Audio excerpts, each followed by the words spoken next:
같이 읽겠습니다. 시작. 여호와를 찬송할지로다. 그가 말씀하신 대로 그의 백성 이스라엘에게 태평을 주셨으니 그 종 모세를 통하여 무릇 말씀하신 그 모든 좋은 약속이 하나도 이루어지지 아니함이 없도다. 아멘. 예, 오늘 열왕기서인데 열왕기서 상하이기 때문에 그 분량이 일반 우리 읽으신 분량이 2배가 됩니다. 그래서 2주 분량이기 때문에 저도 읽으면서 참 양이 많아서 좀 시간도 많이 걸렸습니다. 그 사무엘 상하는 어렵지만은 상향 곡선을 가지고 있습니다. 그러니까 다윗의 인생을 봐도 양치는 목동이었잖아요. 그런데 하나님께서 참 우여곡절이 많지만 결국 이제 통일의 왕으로 이렇게 세우셔서 참 이스라엘의 전례 없는 아주 훌륭한 왕으로 하나님이 만들어 주신 내용들이 기록되어 있죠. 그리고 이제 그 하나님의 성소가 이제 시내산에서부터 모세를 통해서 이제 성막이 만들어지게 되고, 성막은 이제 늘 이스라엘 백성들과 함께하는 움직이는 성소였습니다. 그런데 이제 그 언약궤가 이제 그 홈리와 비누아스 엘리 제사장 때 이제 빼앗기게 되고, 빼앗겼던 이제 언약궤가 스스로 하나님의 능력으로 다시 블레셋에서 돌아오게 되죠. 그러나 그 초소를 이제 가질 수 없었는데 다윗이 생각하니까 자기는 백향목궁에 거하고 하나님의 언약궤는 이제 휘장 아래 있는 거, 이것이 마음에 부담스러워서 이제 성소를 짓겠다고 합니다. 근데 이제 하나님께서 성소는 네가 짓는 게 아니고 내 뜻에 따라 짓겠다 이렇게 하시면서 다윗에게는 내가 대신 너의 집을 지어주겠다 이렇게 하시면서 이제 우리 사무엘서의 내용이 이제 진행된 걸 봅니다. 근데 이제 드디어 열왕기서에 와서 솔로몬에 의해서 이제 하나님의 성전이 이제 지어지게 되죠. 이 성전은 하나님 주신 그 시향의 2배에 달하는 크기였고, 그리고 그 성전의 안에 있는 모든 그 제목들은 이스라엘에서 가장 좋은 이 재료들을 통해서 성소를 지었으며, 그 성소 안에는 다 정금으로 이렇게 짓는 참 대단한 그런 성전이었습니다. 그래서 이스라엘 백성들이 성전에서 이제 제사를 드리는데 그냥 일반 옛날에 드린 제사와의 그 양이 비교할 수 없을 정도로 많은 제사를 드리면서 하나님 앞에 영광을 돌리고 어제 하나님께 감사를 드렸어요. 그래서 그 성소를 짓는 것이 이제 또 하나의 의미가 뭐냐면 나라가 안정됐다는 이야기입니다. 그러니까 이전에는 계속 옮겨 다녔잖아요, 성소가. 이제 한 곳에 하나님이 지정하신 그곳에 예루살렘 성전이 지었다는 것은 이 나라가 그만큼 안정됐다는 것이고, 또 웅장한 성전이, 아름다운 성전이 지어졌다는 것은 바로 그 자체가 그 나라가 부강하다는 모습을 나타내고 있는 것이죠. 그래서 이스라엘 백성들이 생각할 때는 이제 그 나라가 온전하다, 이렇게 참 너무너무 이제 번영스럽고 너무너무 영광스럽다 이렇게 생각을 하지만, 그러나 하나님께서 그 성전을 짓고도 이스라엘 백성을 주신 한 가지 내용이 있습니다. 그것은 성전이 중요한 게 아니고 너희들의 마음이 중요하다. 마음이 중요하다 말씀을 하시죠. 자, 오늘 우리 그 8장을 읽었습니다만은 하나님께서 솔로몬이 그 하나님께서 약속하신 걸 다 이루셔서 이게 성전까지 완성했습니다. 그리고 이제 이스라엘 백성들을 축복하고 난 이후에 하나님께서 솔로몬에게 다시 나타나십니다. 그러면서 그들에게 하신 말씀이 있어요. 자, 우리 9장 가까우니까 9장 3절 한번 펴보겠습니다. 9장 3절입니다. 9장 3절부터 9절 좀 깁니다. 우리 같이 읽겠습니다. 시작. 여호와께서 그에게 이르시되 내 기도와 내가 내 앞에서 간구한 바를 내가 들었은즉 나는 내가 건축한 이 성전을 거룩하게 구별하여 내 이름을 영원히 그곳에 두며 내 눈길과 내 마음이 항상 거기 있으리니 내가 만일 내 아버지 다윗이 행한 같이 마음을 온전히 하고 바르게 하여 내 앞에서 행하며 내가 내게 명령한 대로 온갖 일에 순종하여 내 법도와 율례를 지키면 내가 내 아버지 다윗에게 말하기를 이스라엘의 왕에 오를 사람이 내게서 끊어지지 아니하리라 한대로 내 이스라엘의 왕위를 영원히 견고하게 하려니와 만일 너희가 너희의 자손이 아주 돌아서서 나를 따르지 아니하며 내가 너희 앞에 둔 나의 계명과 법도를 지키지 아니하고 가서 다른 신을 섬겨 그것을 경배하면 내가 이스라엘을 내가 그들에게 준 땅에서 끊어버릴 것이요 내 이름을 위하여 내가 거룩하게 구별한 이 성전이라도 내 앞에서 던져버리리니 이스라엘은 모든 민족 가운데서 속담거리와 이야기거리가 될 것이며 이 성전이 높을지라도 지나가는 자마다 놀라며 비웃어 이르되 여호와께서 무슨 까닭으로 이 땅과 이 성전에 이같이 행하셨는고 하면 대답하기를 그들이 그들의 조상들을 애굽 땅에서 인도하여 내신 그들의 하나님 여호와를 버리고 다른 신을 따라가서 그를 경배하며 섬김으로 여호와께서 이 모든 재앙을 그들에게 내리심이라 하리라 하셨더라. 아멘. 자, 여기 보시면 이제 하나님이 이제 꿈에 솔로몬에게 다시 나타나셔요. 그러면서 이제 말을 합니다. 네가 간구한 대로 내가 이 성전을 내 이름을 이곳에 영원히 두고 너희가 기도하면 이 성전에 기도하면 내가 들을 것이다. 그러나 한 가지 분명히 알아야 될 것은 너희가 내 말에 순종하고 내 뜻대로 행해야지 만약 그렇지 않냐고 나에게 돌아서서 다른 우상을 섬기고 내 계명과 법도를 떠나면 내가 너희를 끊어버릴 것이고 내 이름으로 세워진 이 성전이라도 여기 7절에 보면 던져버리겠다 이렇게 표현을 하시고 있어요. 그리고 이스라엘과 모든 민족거리의 속담거리가 될 것이다. 그러니까 이제 강력한 경고를 하시는 거죠. 성전을 아름답게 지었으니까 너희 영광이 최고조에 이른 줄 알지만 사실은 영광의 최고조는 하나님의 말씀을 잘 지키는 순간입니다. 하나님의 말씀을 얼마나 잘 지키는가, 이것이 바로 이제 저와 여러분들과 우리 신앙의 모든 가장 영광스러운 순간이라고 할 수가 있겠죠. 그래서 이제 이렇게 아름다운 성전을 지은 이 솔로몬에게 그 부귀와 영광이 얼마나 많았는지, 지혜도 얼마나 많았는지 이제 그 뒤 10장까지 솔로몬과 그 성전의 영광에 대해서 말씀을 하셔요. 그런데 이제 11장부터 보면은 솔로몬이 이제 그 영광에서 떠나 악을 행하는 내용이 쭉 나와 있죠. 그런데 이제 저도 이제 이 부분을 보면서 솔로몬이 지은 성전의 위치가 조금 애매합니다. 그러니까 예루살렘에 보면은 성전의 위치가 어떤 그 예루살렘 성의 중심이기보다는 좀 북쪽에 있는 한쪽으로 외곽 쪽에 자리를 잡고 있어요. 그리고 이 성전을 짓는데 7년 걸렸어요. 그런데 이 예루살렘 왕궁을 짓는 데는 13년이 걸리고 그 왕궁의 크기가 성전의 크기보다 훨씬 컸다는 것이죠. 그러니까 이스라엘 백성들이 항상 광야에서 행군할 때 가장 중심에 있었던 게 뭐죠? 하나님의 언약궤고 가장 앞서간 하나님의 언약궤, 머무를 때도 항상 하나님의 언약궤가 가장 중심에 있었죠. 그래요. 가장 중심에 있어서 이제 세 집밭이 이렇게 나눠서 이제 레위 집파가 먼저 이제 이 성소를 둘러싸 있고 그 다음에 12지파니까 세 개 지파가 동서남북으로 이렇게 배치를 받아서 항상 중앙에 하나님의 성소가 중앙에 있었습니다.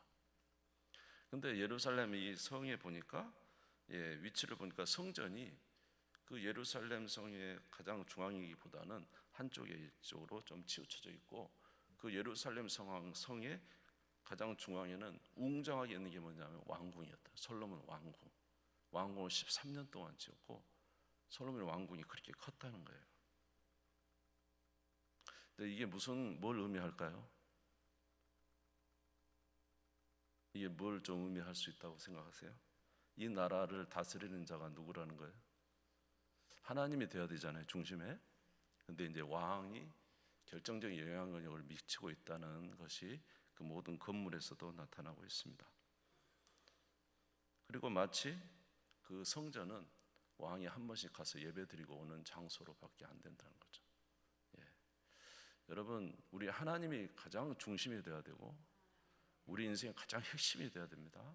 그저 그냥 하나님은 잠시 한번 예배드리고 왕이 잠깐 제사드리고 오는 정도의 그런 위치로 되면은 그 나라가 통째로 누구의 나라가 되지 않냐고 하나님의 나라가 되지 않고 그 왕이 다스리는 나라가 되는 거예요.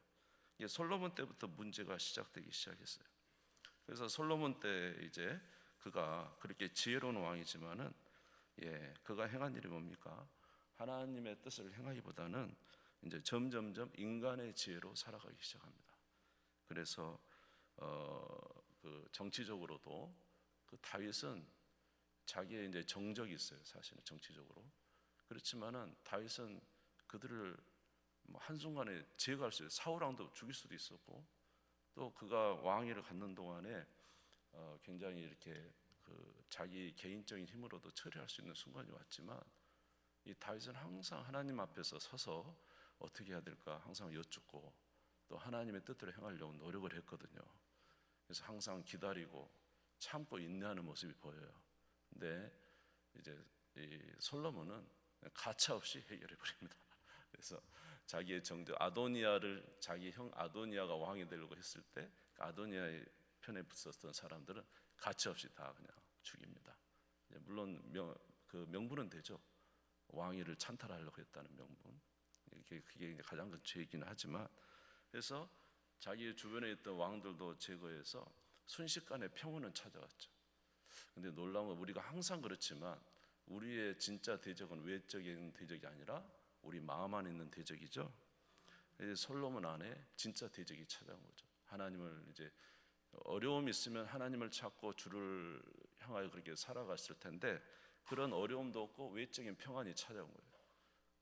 둘레의 사람도 둘레의 나라도 다 정략 결혼을 해가지고 정략 결혼. 그래서 그 둘레에 있는 나라들의 왕들의 딸을 자기 아내로 삼고 이렇게 정략. 피 없이 전쟁을 해서 피 없는 평화를 가져오긴 했지만 그것이 누구의 말씀을 어긴 거예요?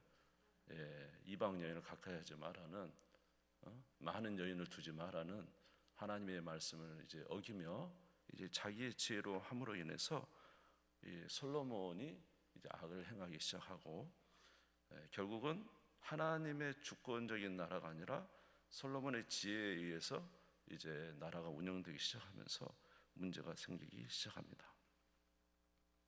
그래서 아까 말씀드린 대로 사무엘서는 이제 점점점 다윗의 왕위가 점점 커져가는가 하면 열왕기에서는 솔로몬 왕 때 가장 정점의 왕위가 점점점 추락하기 시작하고 그 왕들의 모습이 마치 사사기처럼 처음에는 하나님을 경외하는 그런 왕들이 남유다인에 있었어요. 근데 이제 점점점 이제 그 왕들의 모습이 좋아지지 않는 모습을 나타내고 있으면서 이제 악화일로를 걷는 열왕기의 모습을 봅니다.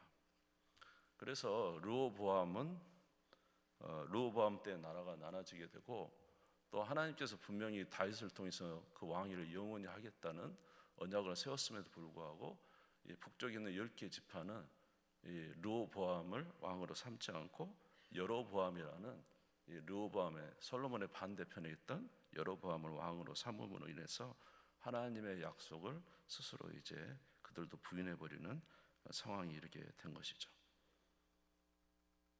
그래서 이제 나라가 점점점 더 이제 심해지게 됐습니다. 북이스라엘은 특별히 더 심했는데 여로보암은 이제 왕이 되어서 우상을 단과 베델에 세워가지고 거기에 이제 금송아지를 세워놓고 이것이 이제 북이스라엘에 있는 사람들이 남유다로 가서 예루살렘에서 이제 제사 드리는 일을 금하게 해서 자기 나라를 세우려고 하는 이런 일을 했고 그 다음에 아합이라는 왕은 특별히 북이스라엘 중에 가장 이제 악한 왕이었죠. 그래서 바알과 아세라를 얼마나 극심하게 섬겼는지, 이제 아내를 잘 두어야 돼요. 아합도 엣바알의 딸을 데려다가 이제 바알을 섬기는 이 왕의 딸을 데려다가 아내를 삼았으니 북이스라엘이 완전히 바알 천지가 되어버렸습니다.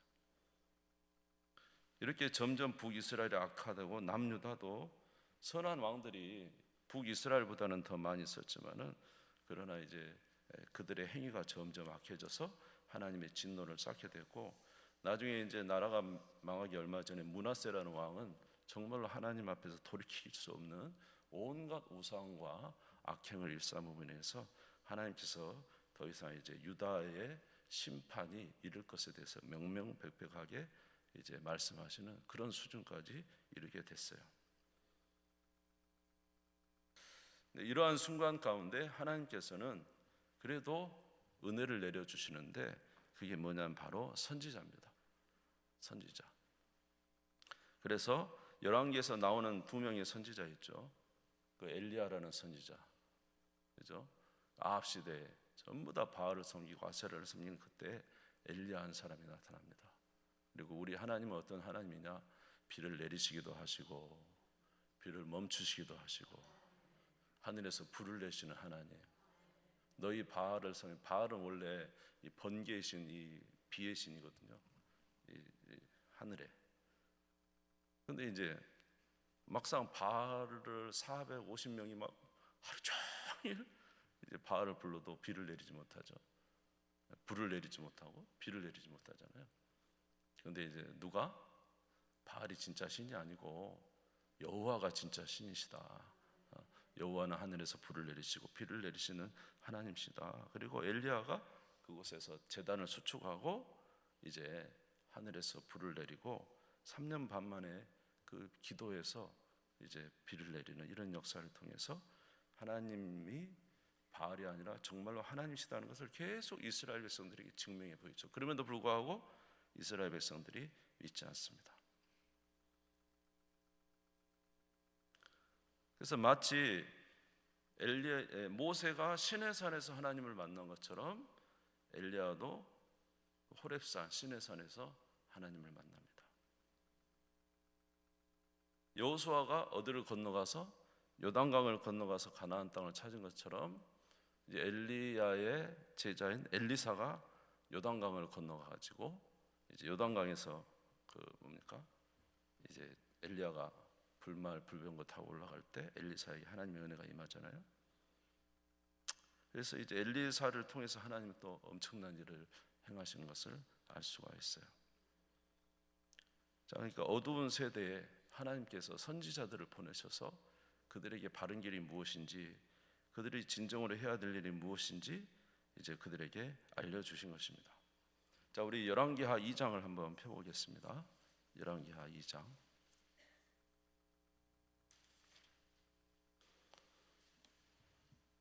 선지자들을 대하는 두 부류의 사람들이 있었어요. 2장 19절에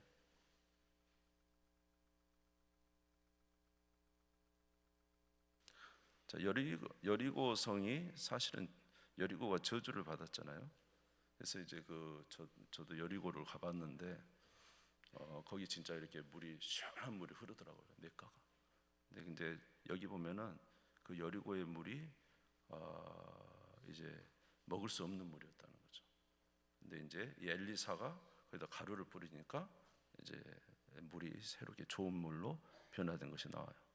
그런가 하면 엘리사가 베델에 갔을 때 아이들이 나왔어요. 청년인지 아이들인지 나와가지고 이 엘리사를 조롱해요. 대머리 올라가라 이게 비웃는 이야기거든요. 이게 엘리사를 이렇게 비웃으니까 그때 뭐가 나와서 곰이 나와가지고 이 40명의 아이를 죽입니다. 그런 내용입니다. 우리 19절에서 25절 읽어보겠습니다. 시작. 그 성읍 사람들이 엘리사에게 말하되 우리 주인께서 보시는 바와 같이 이 성읍의 위치는 좋으나 물이 나쁨으로 토산이 익지 못하고 떨어지나이다. 엘리사가 이르되 새 그릇에 소금을 담아 내게로 가져오라 하매 곧 가져온지라.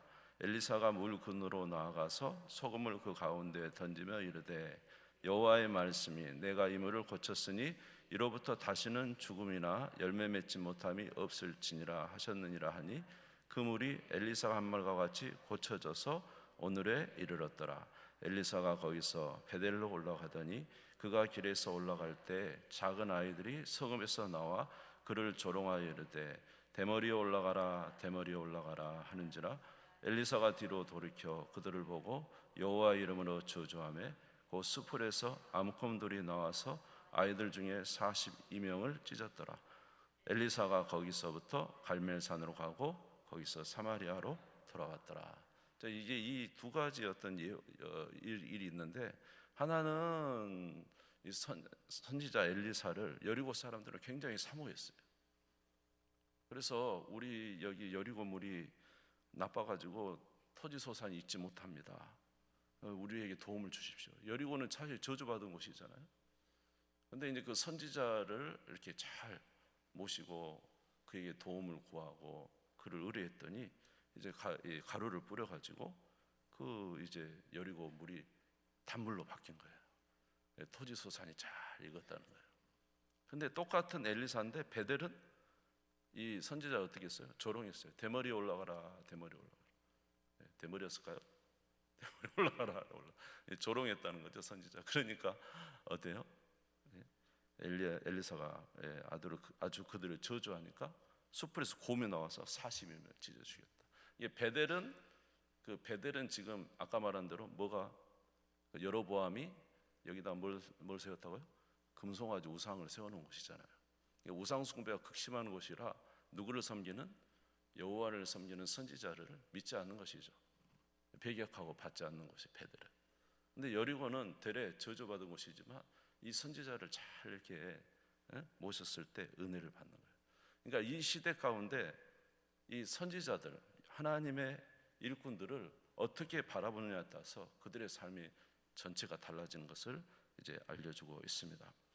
사랑하는 성도 여러분, 언제나 우리 하나님을 기억하는 여러분 되시고 하나님을 가까이 하는 자를 사랑하시고 또 주님을 향하여 믿음으로 사는 자들과 함께 동행하는 여러분 되시기를 주의 이름으로 축원합니다. 그러니까 이런 이 온 나라가 어두워가는 이때에 하나님께서 이 선지자들을 통해서 하나님의 일들을 해주시고 하나님의 말씀을 공급해 주시는 거예요. 정말로 기갈은 뭐냐면 말씀이 없는 기갈이에요. 외치는 자가 없어요. 악한데 잘못된데 잘못됐다고 외치는 자가 없는 거. 그것이 바로 말씀이 사라진 고갈이죠. 결국 엘리사가 나중에는 죽습니다. 나이 들어. 그리고 엘리사가 죽은 지 얼마 되지 않아서 북이스라엘은 망하게 됩니다. 북아수르에서 나라가 호세아 왕 때 완전히 망하게 되는 것이죠. 하나님을 잘 섬기는 여러분 되시기 바랍니다. 또 하나님이 또 남유다에게도 은혜를 베풀어 주시는데 그것은 여러분 그 여호사밧이 자기 아들 여호람의 아내로 아달랴라는 이세벨, 아합과 이세벨의 딸 아달랴를 자기 며느리로 삼아가지고 아달랴가 이제 남유다는 그나마 누구를 섬기고 있어요? 하나님을 섬기고 있는 유다의 계보를 따라 우리 예수님 오시잖아요. 네? 그 하나님을 섬기는 남유다에 이 바알을 섬기는 며느리가 들어왔어요. 근데 이제 자기 남편 여호람도 죽고 자기 아들 아하시아도 함께 죽습니다. 이제 예후라는 사람에 의해서 죽게 돼요. 그러니까 이 아달랴가 어떻게 했냐면 딱 보니까 자기 남편 죽고 아들 없으니까 손자들을 다 죽입니다. 손자들을 다 죽여요. 친손자들을 다 죽인다니까. 여러분 이게 상상이 돼요? 자기 아들 아하시아가 난 자기 손자들을 다 죽여요. 이유가 뭐냐면 자기가 뭐 하려고? 왕을 하려고. 쉽게 말해서 누구를 섬기는? 여호와를 섬기는 다윗의 후손들이 이 나라를 통치하고 있는데 이 나라에 여호와를 섬기는 그 사람들을 싹 다 없애고 무슨 나라를 만들고 싶은 거예요? 바알을 섬기는 나라를 만들려고 아달랴가 자기 손자들을 다 죽여요. 우리나라 역사도 이런 일이 있나요? 저는 우리나라 역사를 잘 모르는데 참 대단한 여자죠. 자기 친손자들을 다 죽여서 나라를 완전히 바꿔서 이제 하나님을 섬기는 왕조가 사라지고 이제 바알을 섬기는 왕조로 완전히 만들어 버리려고 하는 약한 사단의 역사죠. 이게. 그런데 그 중에 한 명, 그 누이 하나가 누이 이름을 잘 모르겠네. 이제 아들 하나를 살려내죠. 요아스라는 아들 하나를 살려내서 여호야다라는 자기 남편과 함께 성전 안에 깊숙이 숨겨놓고 6년을 키워요. 그리고는 다시 그 이제 요아스를 이제 남유다의 왕으로 옹립하면서 아달랴를 처단합니다. 하나님의 은혜죠. 씨가 말려 이제 남유다 아주 씨가 말려고 했는데 하나님이 그나마 역시 우리 하나님이 또 이제 우리 하나님이 절대로 무너지지 않습니다. 연약한 것 같아도 무너지지 않습니다. 우리 하나님 꼭 다시 은혜를 베풀어 주시죠. 그런데 이렇게 이제 아무튼 이런 은혜들, 선지자들의 은혜도 있고, 그리고 이렇게 위기 속에서 살려낸 은혜도 있고, 남유다 같은 경우는 또 히스기야라는 왕과 요시야 맞나요? 이런 두 왕들이 이 두 왕들이 하나님을 향해서 또 살아가려는 일이 있었지만은 문제는 뭐냐면 북이스라엘과 남유다의 백성과 그 왕들이 지은 죄가 너무 커서 결국은 그 선을 넘지 못하고 나라가 다 멸망해 버린 것입니다. 그래서 이제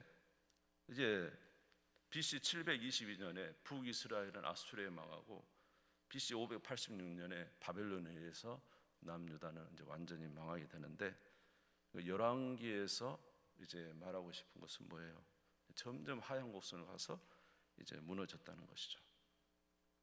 그럼 우리는 이제 이런 질문을 할 수가 있죠. 엘리야하고 엘리사가 나타나면 뭐하고, 아달랴가 그렇게 폐위시키려는데 하나님 은혜가 있으면 뭐하고, 나라가 이렇게 망해버렸는데 주님이 이게 도대체 무슨 이야기입니까? 도대체 주님 뭡니까? 이런 거죠. 마치 예수님과 함께 제자들이 몇 년 동안 함께 다녔죠. 예수님 만나서 너무 좋았어요. 깊은 곳에서 고기도 많이 잡아보고 예수님과 함께 다니면서 막 오병이의 기적도 일어나고 병자도 고침받고 귀신도 쫓겨나가고 예수님 다니면서 많은 사람들이 그렇게 막 하면서 자기도 너무 좋아서 펄쩍펄쩍 뛰고 너무 그런 생을 살았는데, 근데 예수님이 잡혀가서 십자가에서 죽으신 거예요. 너무도 급작스럽게. 제자들이 그 밤에 도대체 이게 무슨 일인지, 도대체 하나님 뭡니까? 우리는 하나님의 나라가 도래할 걸 믿었는데 이게 뭡니까? 그 엠마오로 가는 두 제자가 걸어가면 터덜터덜 엠마오로 가면서 이게 도대체 무슨 일이냐 했던 거죠. 도대체 하나님이 무슨 일을 하려고 애굽에 종살이 하던 이스라엘 백성들을 모세를 통해서 구원해내고, 또 광야에서 그렇게 40년을 해서 여호수아를 통해서 가나안 땅을 들어가고 그 가나안 땅을 점령했는데, 그래서 영화로운 하나님의 나라가 이루어질 걸로 믿고 백성들은 그렇게 소망하며 살았는데, 막상 성전도 짓고 나라의 왕위가 높아져 이제는 점점점 낮아지기 시작해서 결국 이제 온 나라가 망해버렸어요. 그때 사람들이 이런 말을 했거든요. 하나님의 성소가 예루살렘에 있으니까 절대로 이 나라는 무너지지 않는다. 하나님의 성소가, 하나님의 성전이 저렇게 예루살렘에 있으니까 이 나라는 절대로 무너지지 않는다. 그러면서 막 외치는 사람들이 너무너무 많았어요. 근데 역사는 정반대로 와르르 성전도 무너져 버리고 모든 게 다 무너졌어요. 이것이 이제 열왕기 상하의 내용이에요. 도대체 그러면 주님이 이것이 뭡니까? 라는 것이죠. 이것이 마지막입니까? 라는 것입니다. 그러나 하나님은 그게 끝이 아닙니다. 할렐루야. 하나님은 모든 것이 망해진 것이라도, 아멘, 주님은 주님의 일을 이루어 가신다는 것이, 주님의 일을 이제 결코 없애지 않냐고 그대로 이루어 가신다는 내용이 열왕기서의 주요 내용이 되겠습니다. 우리 마지막 절, 우리 열왕기하 25장 27절 30절 읽겠습니다. 열왕기하 25장 27절 30절입니다. 608페이지.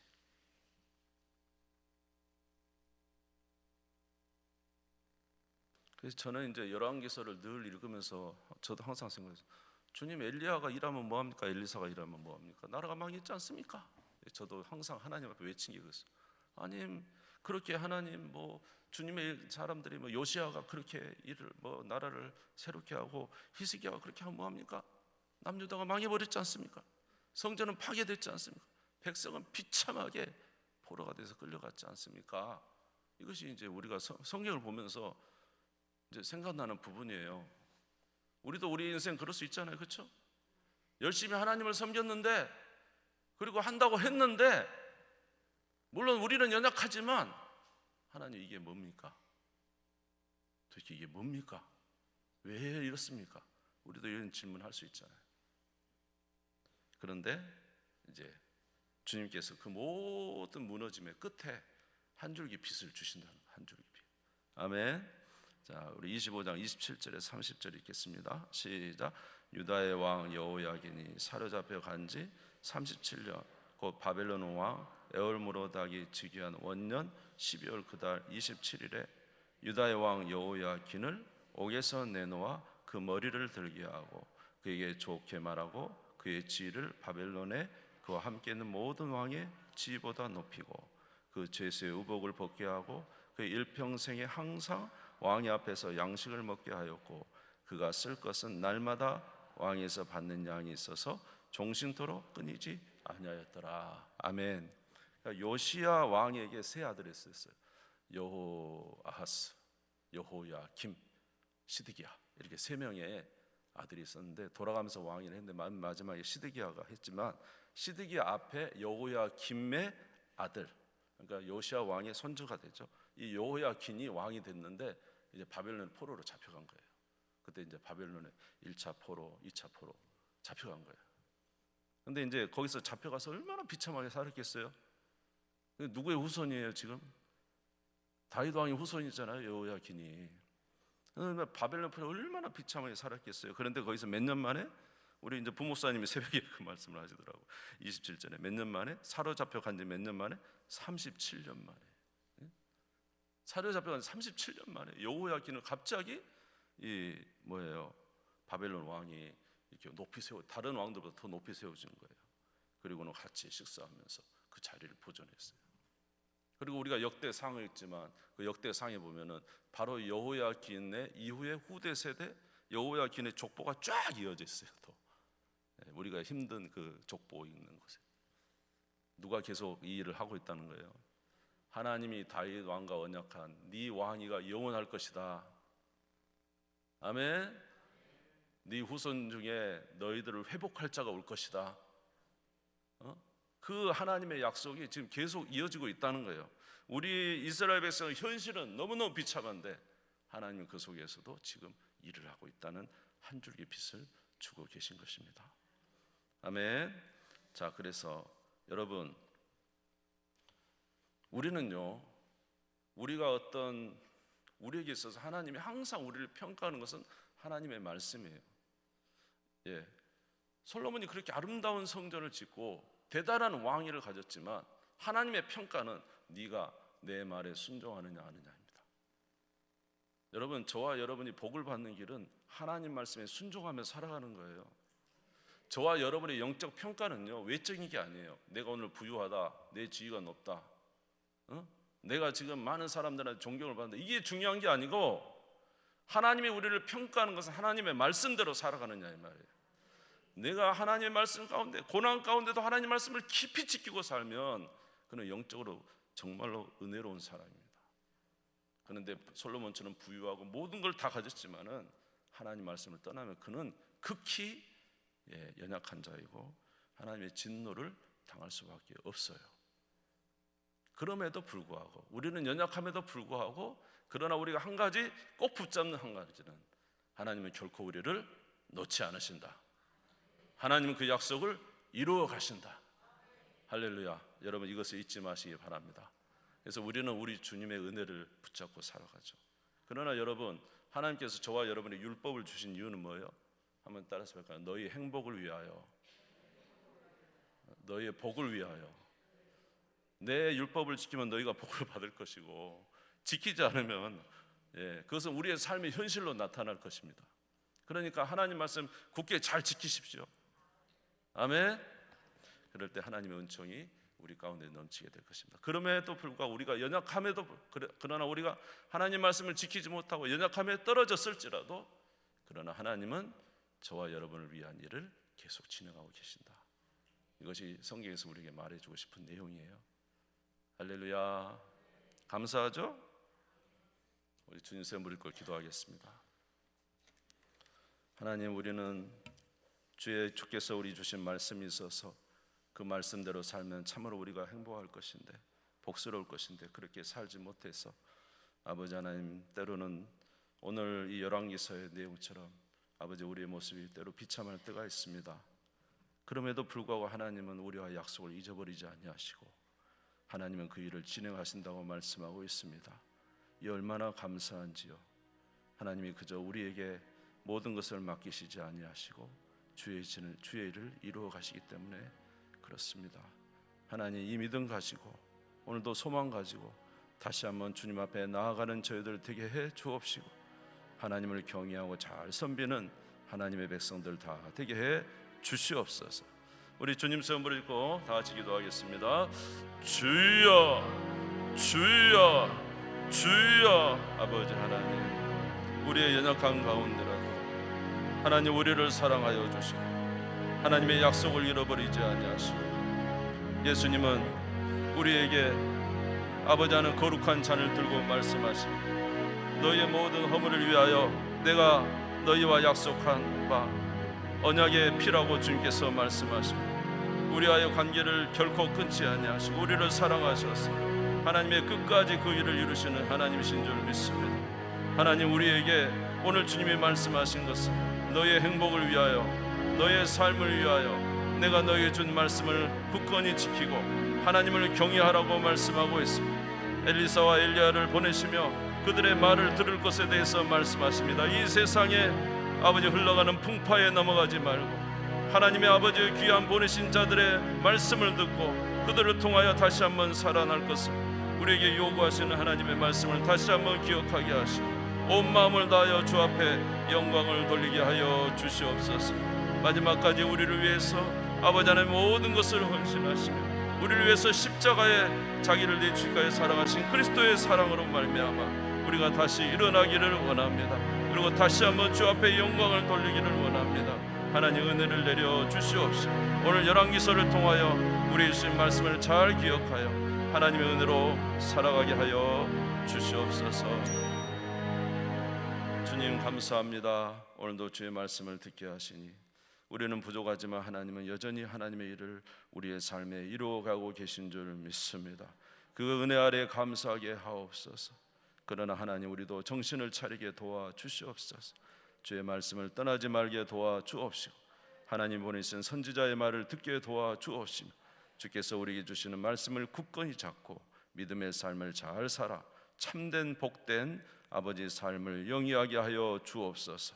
하나님의 나라를 영위하게 하여 주옵소서. 은혜 주시기를 원합니다. 예수님의 이름으로 기도드리옵나이다. 아멘.